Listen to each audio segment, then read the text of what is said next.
Ejército de paz o ejército de guerra. Expertos en seguridad debatirán sobre la crisis actual en México, las propuestas del futuro gobierno y la decisión que deberá tomar la Suprema Corte sobre la Ley de Seguridad Interior. ¿Qué papel jugarán las Fuerzas Armadas? ¿Debe militarizarse la seguridad pública? ¿Volverán los soldados a sus cuarteles? ¿Qué significa un ejército de paz? ¿Perdón, olvido y amnistía? ¿Qué sigue? ¿Habrá justicia transicional? Son algunas de las preguntas que contestarán a fondo nuestros invitados este martes 16 de octubre.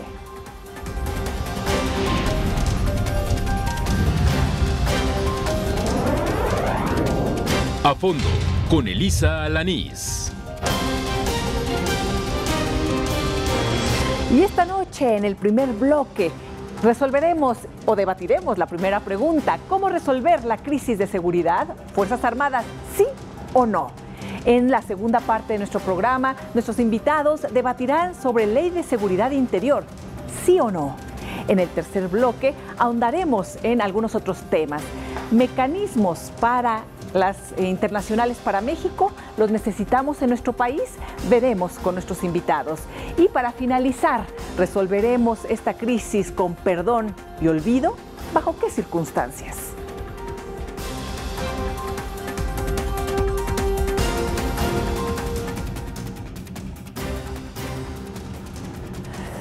Vamos a arrancar ya con esta mesa porque estamos en el debate detrás de las cámaras, pero ahora frente a ustedes con expertos que han trabajado este tema, lo han analizado, lo han estudiado, han hecho propuestas y están ahí en el día a día. Es más, hasta se han plantado hace poco frente a la Suprema Corte porque parece que no los escuchan mucho, o quién sabe, a lo mejor ya vamos a ver.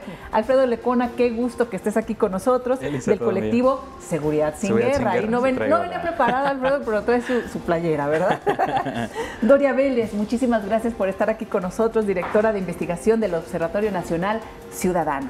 Qué gusto. Gracias. Francisco de Villa, investigador de Causa en Común, bienvenido. Muchas gracias. Vamos a dar inicio con esta primera entrada, tratando de definir algunos temas, algunas cosas.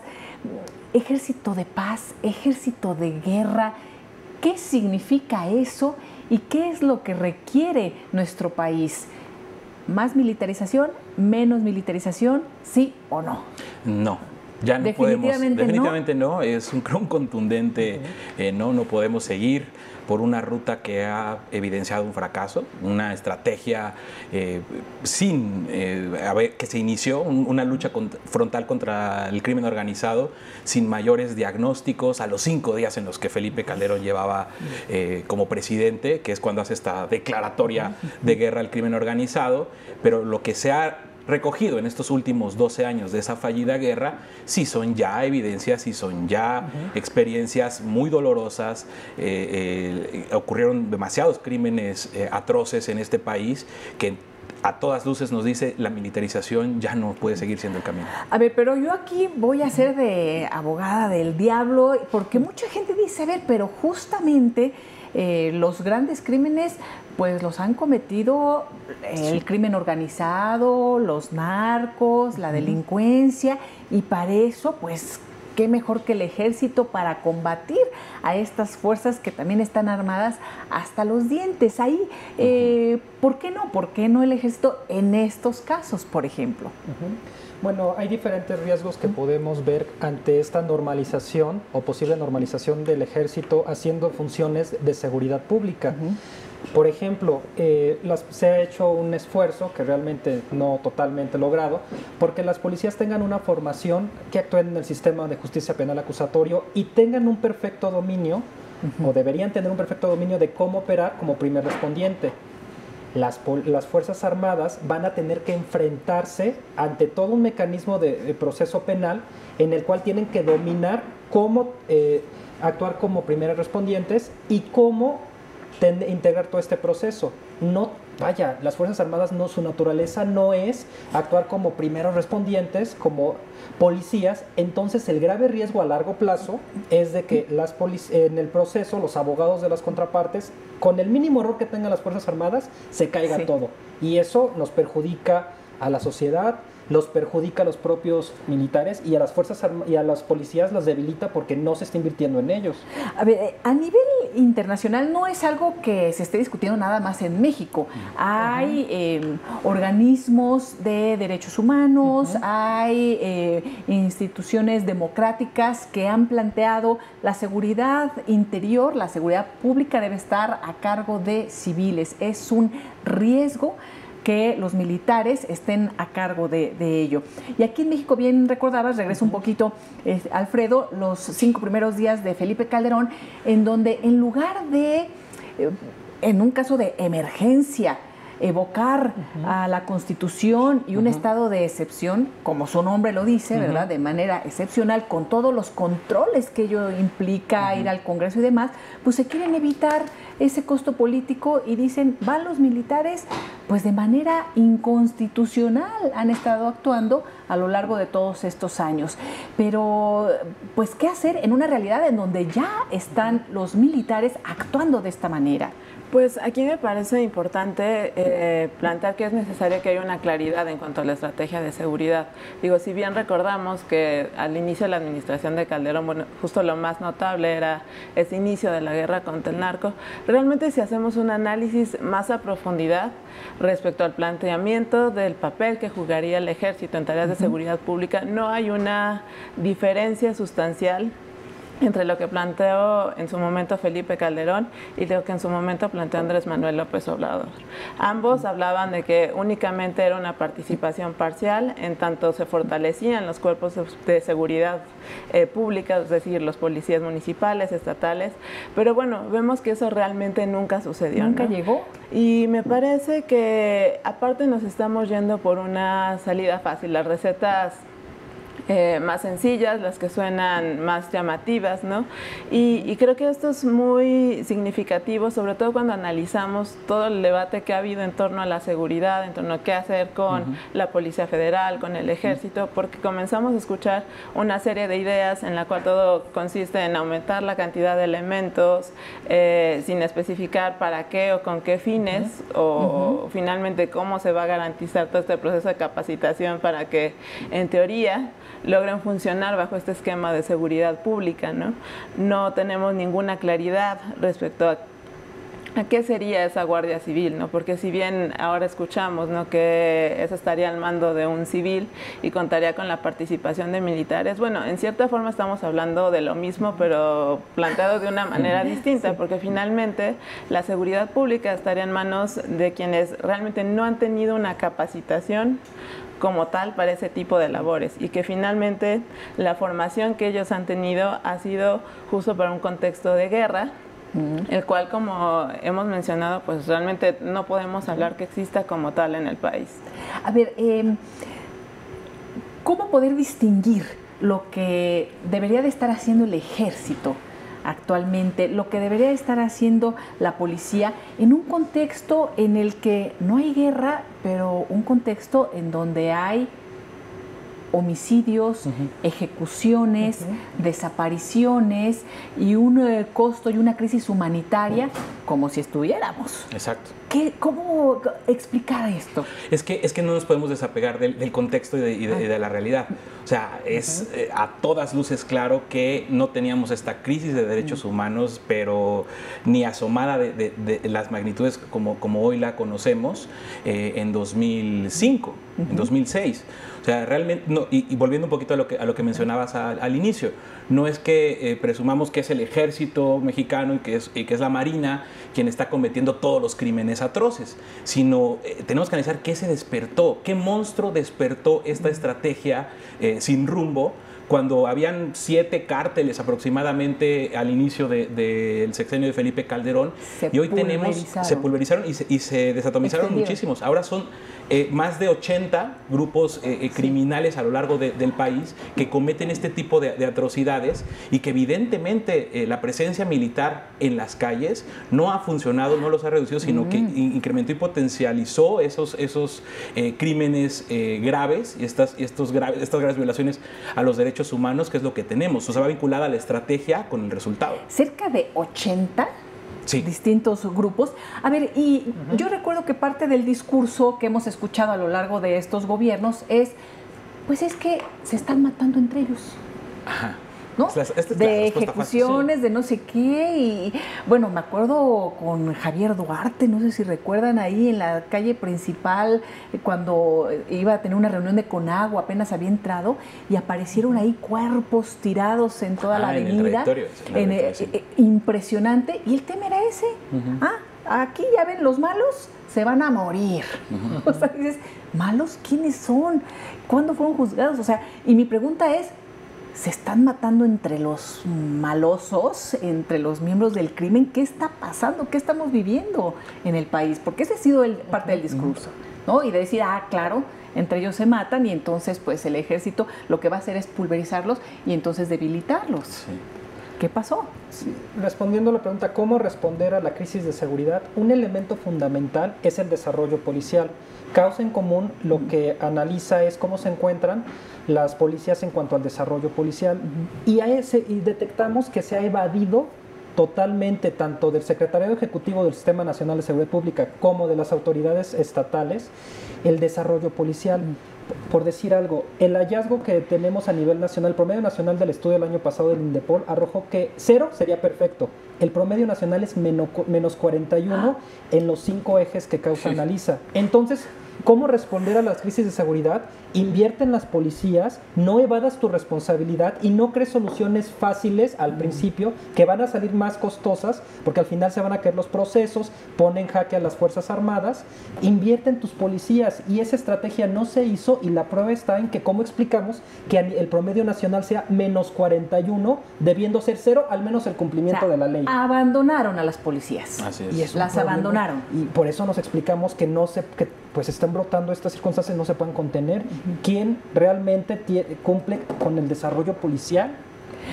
Ahora, existe esta idea de que pues lo que hay que hacer, sobre todo por parte de algunos, incluidos a los altos jerarcas de las Fuerzas Armadas, que hay que institucionalizar esa participación que se ha venido dando, que el problema no es la participación en sí, sino que han estado al margen de la Constitución y entonces surge una propuesta de ley de seguridad interior, en donde pues finalmente ahí va a estar ya puesto sobre la mesa y va a ser, ahora sí, vamos a seguir haciendo lo que se estaba haciendo, pero ya de manera legal, permanente, y por ahí hay además unos puntos y letras chiquitas que habría que analizar de lo que se está presentando, promovido sí por el Ejecutivo Federal, por las Fuerzas Armadas, y ya llegó hasta la Suprema Corte la Ley de Seguridad Interior. ¿Qué va a resolver la Corte? Después de esta pausa, platicamos de ello. Ley de Seguridad Interior, ¿sí o no? ¿Sí o no, Dori? Pues creo que es una pregunta un poco complicada de contestar, sobre todo porque hay que dar por hecho que el hecho de que no exista esa ley de seguridad interior tampoco garantiza que no van a continuar los militares y los marinos desarrollando tareas de seguridad pública. Si nos vamos y nos decantamos justo por un modelo de seguridad ciudadana, justamente lo ideal es que no exista dicha ley de seguridad interior. Y sobre todo porque actualmente en México hay un fenómeno en el cual se toma que efectivamente ese gran enemigo es la delincuencia organizada, porque así se le ha denominado desde hace más de una década, pero realmente no contamos con un diagnóstico preciso de que así sea. Actualmente, justo por cómo se ha desenvuelto la evolución de los grupos de crimen organizado, pues realmente estamos viendo que se van traslapando las actividades de delincuencia tradicional con delincuencia organizada, y finalmente esto que pareciera ser un detalle menor no lo es, porque justamente ahí reside uno de los incentivos para que las autoridades estatales justo busquen que exista esta ley de seguridad interior y que permanezcan desarrollando esas funciones el Ejército y la Marina. ¿Por qué? Porque de esa manera ellos eluden cierto tipo de responsabilidades en cuanto a seguridad pública y a procuración de justicia. Porque hay algo que tenemos que tener presente. No solo las policías han estado en el olvido, sino también las procuradurías. En el caso de las policías, pues por lo menos se ha hecho eco, ¿no?, de la falta de elementos mínimos, ¿no?, para que operen medianamente bien, del problema que hay en cuanto a las condiciones laborales de los policías. Pero en el caso de las procuradurías, pues es así, yacen completamente en el olvido y vemos que el MP tiene una carga de trabajo inmensa para desarrollar esas tareas. Y finalmente, si existe la presencia del ejército, es muy fácil decir, ese caso no me toca a mí, es un caso de delincuencia organizada y entonces le toca a PGR atenderlo. Y con permiso, ¿no? Exactamente. Oye, Francisco, pero aquí en la letra chiquita que hablaba yo hace un momento, pues tampoco les va a ir tan bien a los estados y a los municipios que creo que no han leído lo que dice la Ley de Seguridad Interior. A ver, señores gobernadores, atención a lo que va a decir en estos momentos Francisco. Respondiendo la pregunta, nosotros es un no. La Ley de Seguridad Interior no va, debería ser abrogada totalmente.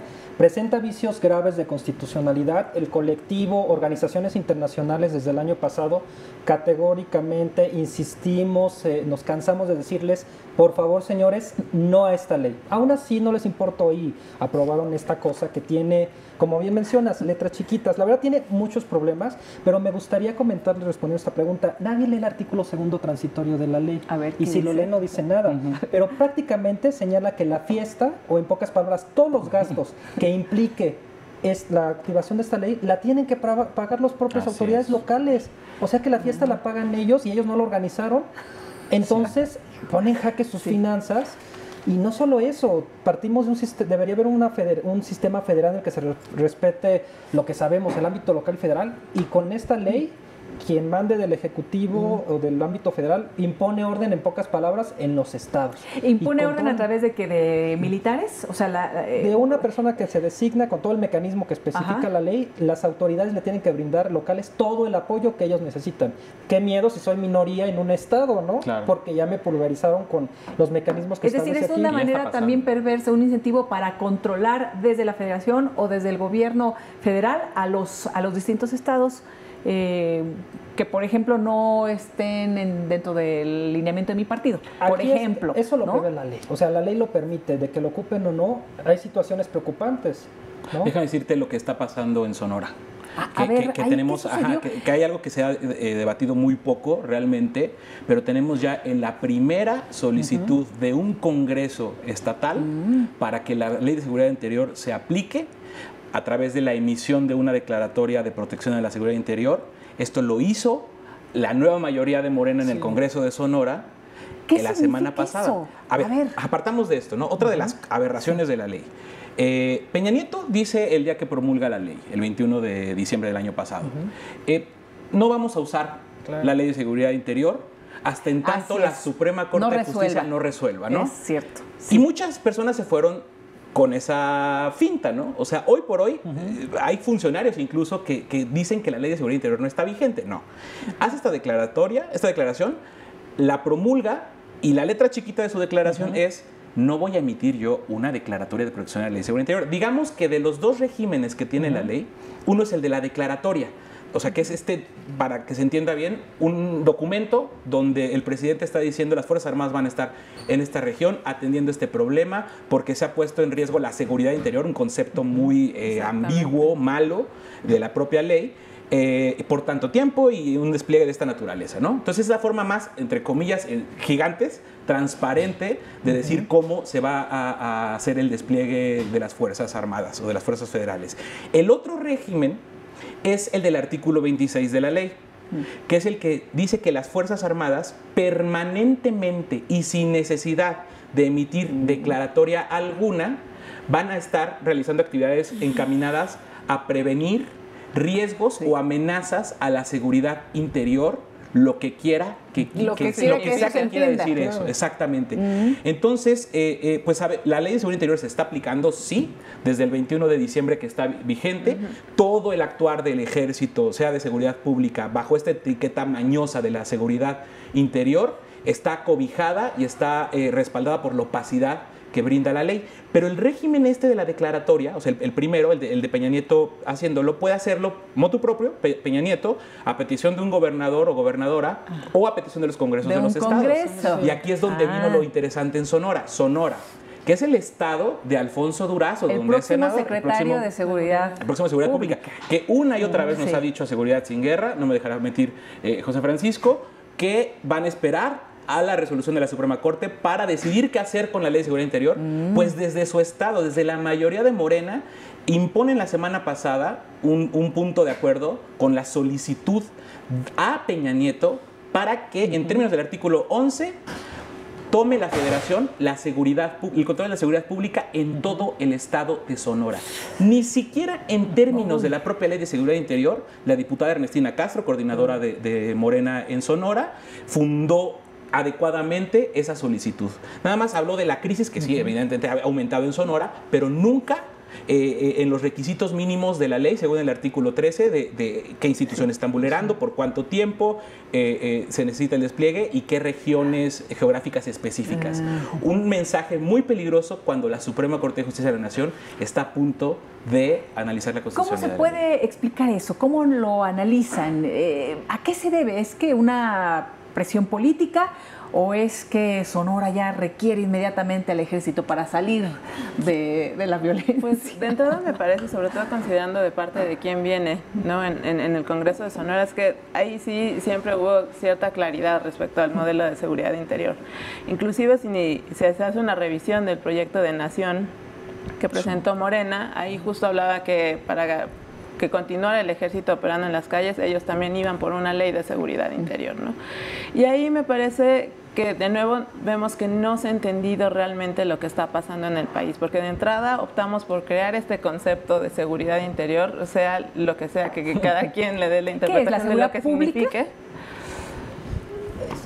¿Qué pregunta? Es que, en lugar de ir por un concepto como tal, que era seguridad pública, que existe, que es muy claro definir cuestión de ámbitos, responsabilidades, se fueron por crear un concepto que quedó entre seguridad nacional y seguridad pública, y ahí quedó algo que se presta a la interpretación. O sea, nuevamente es como la simulación o la ambigüedad para hacer lo que se les da la gana a la hora de la hora en la práctica. No entiendo por qué. Es el mayor peligro de una ley de esta naturaleza, la ambigüedad, porque eso le da un margen discrecional a las autoridades para aplicarla, y más en un tema como este preocupa de sobremanera. Yo me quiero preguntar, o sea, de todas las incongruencias con las que ha habido Morena, es cierto, así empezó el proyecto de nación que presentaron. Nada más este dato, o sea, nada más para ver si no hay presiones, que decide el auditorio, pero si hay presiones o no. Se presenta este proyecto de nación con esta guiño a la Ley de Seguridad Interior, cuando todavía no existía la Ley de Seguridad Interior, el 20 de noviembre, que es el mismo día en el que el general Salvador Cienfuegos, en la conmemoración del aniversario de la Revolución Mexicana, da el manotazo en la mesa y pide que ya se apruebe esa ley. Y ahí empezó este proceso que terminó un mes después, un mes y un día después, con esta imposición tramposa, pese a las recomendaciones internacionales de organismos nacionales y de todas las organizaciones de derechos humanos posibles, en el sentido de diciéndole al Congreso, no avancen hacia allá. El camino ya lo trazaron las organizaciones internacionales como la CIDH, como la CNDH, el GIEI de Ayotzinapa. Avancemos en la construcción, en el fortalecimiento de policías, dignifiquemos a las policías y elaboremos un plan de retiro gradual de las Fuerzas Armadas de las calles. ¿Pero se va a hacer o no se va a hacer? Bueno, tenemos esta ley que finalmente entró en vigor, deberíamos esperar a la resolución.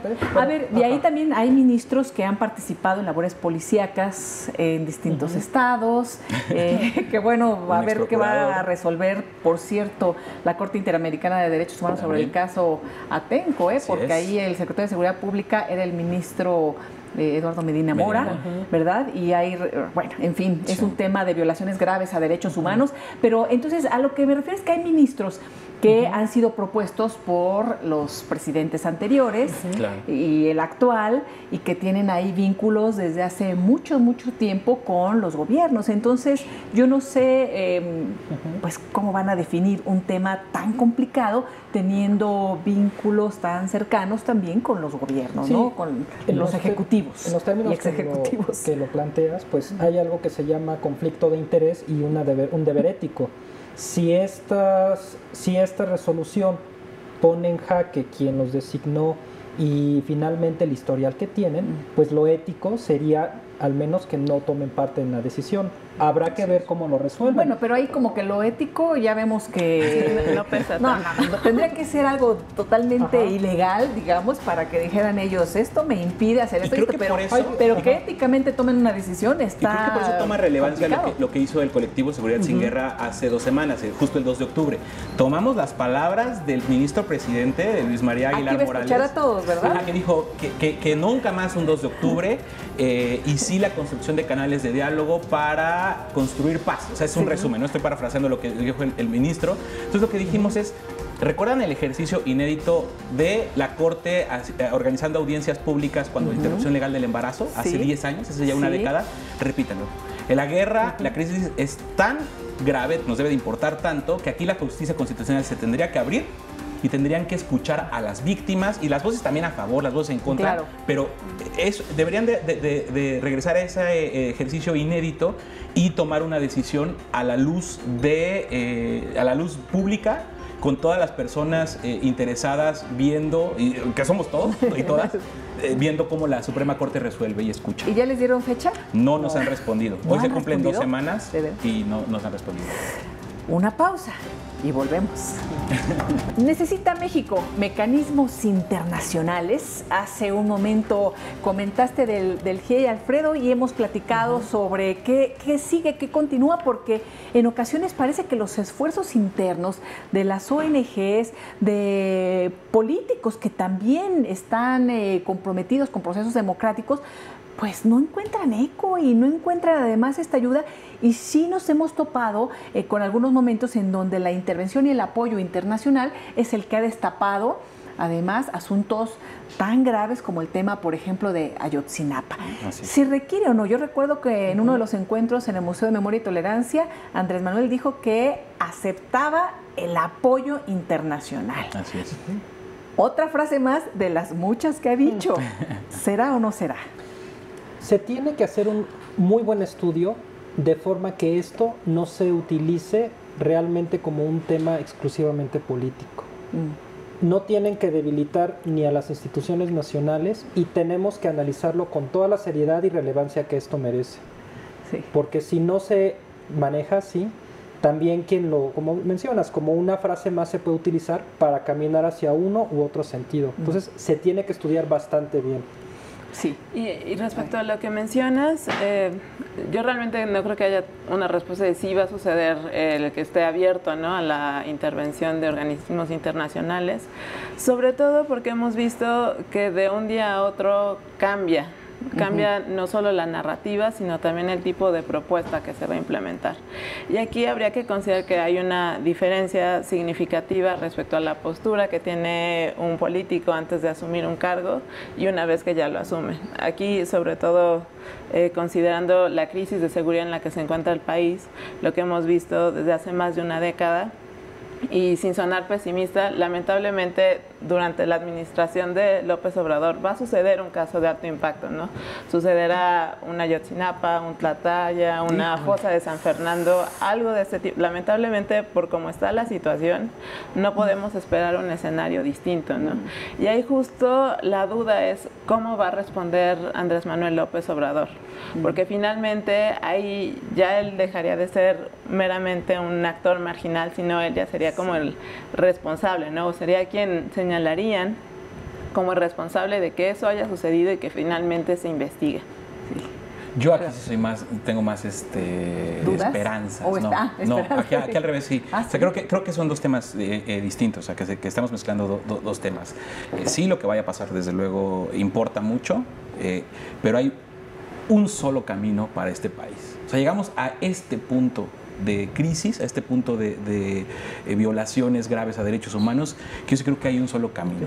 O sea, desde luego que se tiene que ver que sea el mecanismo que le corresponde a México contra la impunidad, pero de que se necesita, se necesita. Y respecto a esto que hace Andrés Manuel, de un día dice una cosa y otra, sí, pero en este caso específico, siento yo, mi valoración quizás muy personal, es que ha incluso reiterado el sí en condiciones donde realmente no se está exigiendo. O sea, el mecanismo internacional contra la impunidad es algo tan lejano a nosotros, que no lo ve la gente, o sea, como algo, o no lo entiende siquiera, pues es muy difícil, a pesar de tener a Guatemala al lado, que aún así Andrés Manuel ha dicho sí, sí y sí.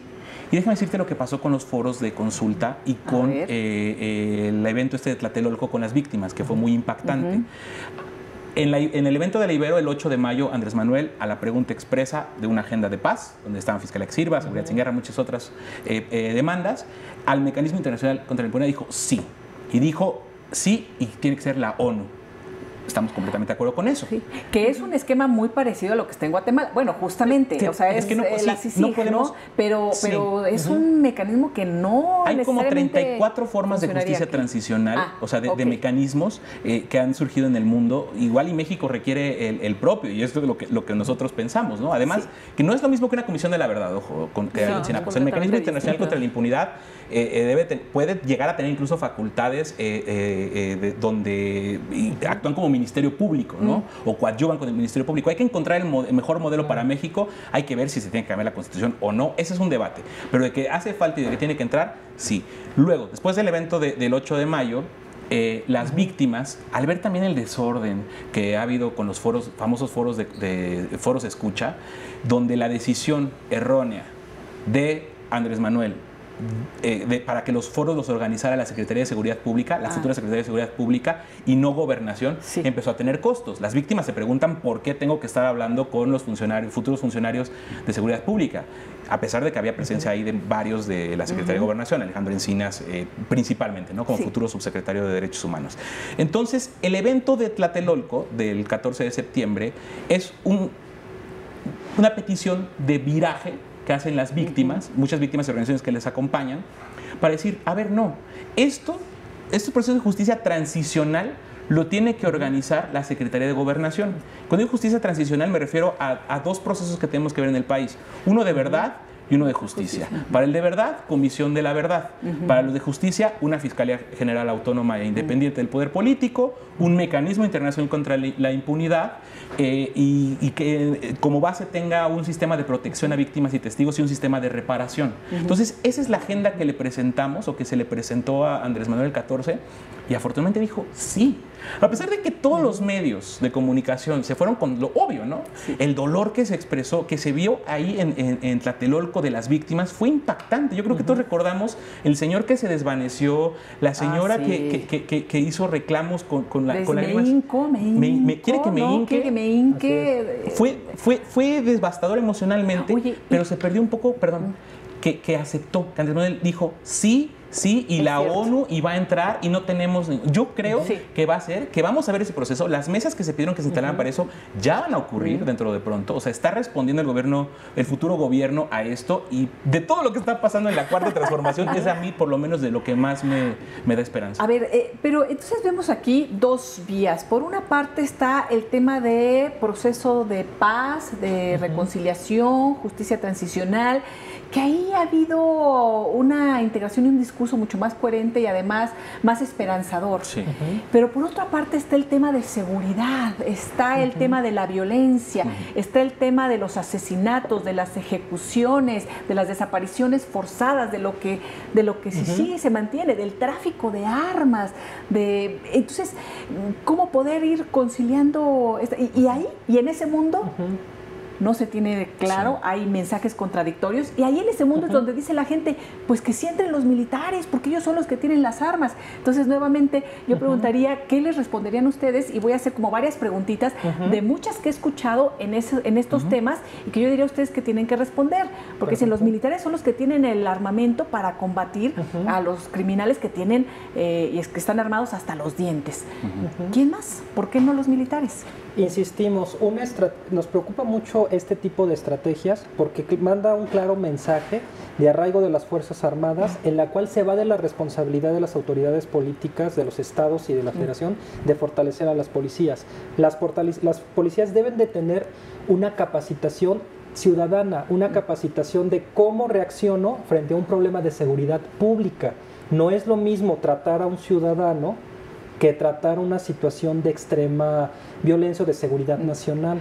Entonces, por un lado, es el fortalecimiento, insistimos, de la seguridad pública, de las policías, y son cosas diferentes también. Una cosa es la seguridad pública, otra cosa es la procuración de justicia y otra es la impartición de justicia. Cada uno de estos cajoncitos tiene sus mecanismos para solucionarlo. Civiles. Bueno, por lo menos en todas las democracias. Ya sabemos que en las dictaduras o en otros momentos, en gobiernos militares, pues es distinto, pero... Es un tema. ¿Qué va a pasar cuando haya violación? Bueno, ya sucede, ¿no? Pero cuando un militar, con la lógica militar, viola derechos humanos y es juzgado con todo un mecanismo de impartición, de procuración de justicia, que tiene una línea transversal de derechos humanos enfocado con la lógica de lo civil. Y aquí, a ver, Doria, otra de las preguntas que yo he escuchado y que tiene que ver con lo que menciona Francisco sobre el tema de derechos humanos, y el propio secretario de la Defensa lo ha dicho, de decir, no, pues es que nos acusan porque estamos violando derechos humanos de los criminales, ¿no? Y entonces, y muchos otros analistas, o he escuchado en muchas partes, dice, los derechos humanos lo que hacen es proteger a los criminales. ¿Por qué? ¿Ahí qué responderían? Pues de entrada me parece que ahí hay... O sea, se tiene que trabajar en distintas áreas. Por un lado, tenemos que hacer un esfuerzo por construir una narrativa en la cual la población entienda efectivamente lo que implican los derechos humanos, ¿no? Y ir posicionando aquellos ejemplos en los cuales justo tú puedas ver que los derechos humanos se está velando no solo para los criminales, sino también para las víctimas, ¿no? Y finalmente para la población en general. Por otro lado, me parece que es importante ejercer presión para que las distintas instituciones y las autoridades estatales avancen aún más en la implementación de la reforma constitucional en materia de derechos humanos que existe desde 2011, y ahí realmente vamos un tanto relegados, porque vemos que hasta hace poco, bueno, algunas entidades federativas ya contaban con su plan estatal de derechos humanos, pero bueno, aún las 32 entidades federativas no cuentan con dicho plan. Y recuperando justo la primera pregunta que dices, y es algo en lo que ha trabajado el observatorio, no solo se tiene que trabajar en el área de policías, ¿no?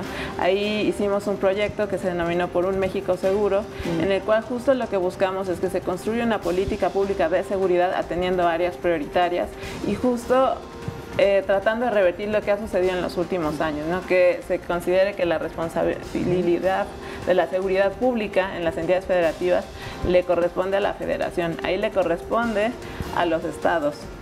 Entonces ahí es muy importante que los gobernadores tengan una línea clara respecto a qué es lo que van a hacer en cuanto a tráfico de armas, qué acciones tienen que hacer en cuanto al lavado de dinero, qué les toca hacer para mejorar la procuración de justicia, para mejorar las policías, para mejorar la impartición de justicia. Y en este ejercicio que hicimos con los candidatos a los gobernadores, pues realmente hay un escenario bastante desalentador. Vamos a volver con este tema en la parte final, ya a manera también de conclusión, porque vamos a hablar de este tema de amnistía, de justicia transicional que has comentado, Alfredo, y sobre las autoridades y los gobernadores, lo que deben de hacer. Y yo pregunto, ¿no parece inexplicable el lugar en donde hemos llegado, la violencia, la corrupción y la impunidad, sin el conocimiento, la cooptación o la actividad directa de las autoridades? Volvemos. Perdón y olvido, ¿bajo qué circunstancias? A ver, hay muchos temas en este subtema que vamos a tratar, pero una de las cosas que han dicho las víctimas o han manifestado en los foros es, no, perdón, no, ni perdón ni olvido. O sea, sí se posicionó también esa frase, mientras el gobierno de Andrés Manuel pues ha dicho, y él mismo, que él sí perdona y no sé qué. ¿Cómo lograr ese perdón y olvido? Yo celebro de entrada que estemos dando este debate ya. O sea, este era un tema cancelado hace un año. O sea, no había forma de que estuviéramos hablando de todos los procesos. O sea, ahorita, nada más este programa, o sea, además esta plática que estamos teniendo ha tocado todo lo que yo denominaría una agenda de paz, ¿no? O sea, a veces hablamos de los temas de forma separada, que si la fiscalía, que si el modelo de seguridad desmilitarizado o no, que comisiones de la verdad, mecanismo internacional, y todo forma parte de una sola cosa. Creo que la crisis que tenemos de impunidad y de violaciones graves de derechos humanos es más fácil de explicar de lo que parece. ¿Cómo comenzó todo esto, no? Con una política de drogas donde se decidió criminalizar el uso, el consumo de las drogas, que generó una estrategia o un ataque frontal, una guerra contra el narcotráfico, que ha devastado las instituciones de procuración, de justicia principalmente, como las fiscalías, por eso tenemos una PGR y fiscalías en los estados que no se dan abasto, que ha generado un inmenso dolor y falta de verdad, y por eso, o sea, si seguimos este caminito, necesitamos cambiar un modelo de política de drogas, cambiar el modelo de seguridad, crear una fiscalía que sirva, crear un mecanismo de intervención contra la impunidad y una comisión para la verdad, ¿no? Y en todo, este es el proceso grande, o sea, esta es la maqueta de nuestra tragedia. Estos 5 temas, yo me atrevería a decirlo de esta forma. Entonces, la amnistía llega... Es un puntito, no digo que no sea importante, pero es un puntito que va inserto en algunos de estos procesos, ¿no? Y es a los criminales, pero es uno de los temas que también mucha gente le está recriminando a Andrés Manuel, o están utilizando pero también algunos partidos. Por culpa de la coyuntura política también, o sea, de las campañas electorales. Pues es que estamos también en las campañas negras y campañas electorales. Hubo cierta claridad. Tiene culpa. No ha habido claridad en cuanto a la amnistía, porque de entrada escuchamos el discurso de Andrés Manuel en donde dice justo la amnistía no va a ser aplicable a delitos graves, pero en uno de los foros escuchamos que Durazo justamente le comenta a un familiar de una persona desaparecida, bueno, y usted no perdonaría ni utilizaría esta amnistía si justo el responsable de desaparición le diera información de su ser querido. Entonces hay todavía cierta ambigüedad respecto a cómo vamos a construir esa amnistía. Ahora creo que justo como mencionaron, es un punto positivo que ahora estemos hablando de estos temas, ¿no? Que estemos comenzando a construir esta agenda de paz. Pero creo que sí es importante ir pensando en los cómo. Ok, efectivamente la amnistía sería una cuestión relevante que nos ayudaría en muchos sentidos, ¿no? Tanto en el tema de derechos humanos como en el tema de seguridad pública y de procuración de justicia. Pero ahí tienes que comenzar a definir a partir de cuándo. Entonces, ¿cómo vas a llevar a cabo las revisiones de los casos? O sea, tienes que hacer toda una serie de cosas y construir una serie de procedimientos que aún realmente no tenemos claro, ¿no? Y que hay que tener presente que esta medida no va a tener resultados inmediatos, y me parece que eso es algo que tiene que tener en cuenta la población, ¿no? Porque justo como es algo tan complejo, es imposible que al menos hablemos que dentro de 3 años ya vamos a comenzar a ver este tipo de resultados. Nos queda aquí como poco tiempo para ir concluyendo, pero ahorita te escuchamos, Francisco, y nada más también meter a esta última parte de la discusión, ¿por dónde tendría que empezar el próximo gobierno a partir del 1 de diciembre? Porque los resultados van a tardar mucho, pero imagino que si no actúa de inmediato, después se va a ir complicando mucho más la gobernabilidad y las decisiones que deben de tomar. Sí, pues ellos están iniciando con los foros, como se ha mencionado, pero lo que es importante perdón, me olvido al menos desde nuestra perspectiva, es ya hay estándares internacionales que el Estado mexicano incluso está obligado de cómo se tienen y en qué casos y en qué hipótesis se tiene que dar esta ley, pues una ley de amnistía, cómo se tendría que diseñar. Pero hay que tener mucho cuidado de que solamente se aplica para casos específicos. Ya la exministra lo ha visibilizado y ha señalado en qué condiciones aplicaría, pero que esto no se tiene que utilizar como un pretexto para evadir la responsabilidad con el grueso de las demás víctimas. Que insisto, existen normas que ya le señala reparación integral del daño, que también hay unos temas de la ley, pero bueno, no se tiene que utilizar como pretexto para evadir la responsabilidad con el grueso de la población, porque este mecanismo de perdón o de amnistía es para casos muy específicos. Sí, yo creo que el tema en sí fue como una evolución, ¿no? O sea, cuando Andrés Manuel salió y dijo amnistía, todo se prendió, se diseñó una estrategia para decirle quieres sacar a los delincuentes de la cárcel y a tu secuestrador y a tu violador, o sea, y se pervirtió el concepto o lo que en verdad es una ley de amnistía que poco a poco se ha ido rectificando. Entonces, eso de la amnistía se convirtió en el perdón. Cuando Andrés Manuel, en la inauguración de los foros de escucha por la reconciliación y la paz, dice, yo, a pesar de que ustedes dicen ni perdón ni olvido, yo digo perdón sí, olvido no. O sea, y ahí otra vez ahora estamos hablando del perdón. Entonces nos van poniendo la coyuntura política y las ocurrencias de vez en cuando, nos van poniendo los términos del discurso, de la discusión pública, ¿no? Y mi insistencia es a que hagamos un zoom out y veamos que hay que discutirlos, pero que son una parte de un proceso macro muchísimo más grande, donde claro que habrá forma de encontrar si perdón, si yo olvido, no, pero lo que las víctimas dicen una y otra vez, y que Andrés Manuel también ya reculó un poco en esto del perdón, es ¿a quién voy a perdonar? Las víctimas es lo que se preguntan. Claro. ¿A quién voy a perdonar cuando ni siquiera tengo justicia? O sea, ni siquiera sé quién cometió el crimen, ni siquiera encuentro a mi hijo. Díganme ustedes a quién voy a perdonar. Y Andrés Manuel ya dijo la otra vez, bueno, lo que voy a hacer yo, por qué no el perdón, es a nombre del Estado mexicano, o sea, en representación del Estado mexicano, le voy a pedir perdón a las víctimas. Eso es muy sano. Eso es algo que termina pasando incluso en los procesos internacionales de justicia. Está bien, pero justicia, pero verdad también. Pero, totalmente. ¿no? ¿Qué nos ha pasado? ¿Qué ha sucedido? ¿Cuándo nos vamos a empezar a contar aquello de lo que ha sido víctima la población, generaciones enteras, familias que en estos momentos están sufriendo la pérdida de sus hijos? Yo creo que esta parte va a llevar todavía un proceso larguísimo. Sí. Muchísimas gracias. Yo creo que la labor de las organizaciones sociales será esencial. Creo que ha llegado también el momento de las organizaciones, porque además ahora contamos con mecanismos de comunicación, de publicidad, de exposición mucho más amplios que anteriormente. Entonces creo que ahí será una labor también de ustedes muy, muy importante. ¿Los están escuchando? ¿Sí o no? O sea, nada más, ¿los están escuchando? Sí. Sí. Sí. La Corte todavía no, pero... La Corte no, la Cuarta Transformación pero más ya esperamos o menos, que sí. Más o menos. ¿Los están escuchando? Sí, justo en el observatorio hemos tenido una serie, elaboramos un documento con la propuesta, justo considerando los hallazgos de los estudios que hemos realizado, y hasta el momento andan. ¿Y en Causa en Común los están escuchando? ¿Sí o no? Sí, pero lo importante es que continuemos y no nada más escuchar, sino dialogar. Exacto. Muchísimas gracias por habernos acompañado. Gracias a ustedes. Continúe con nosotros. Buenas noches.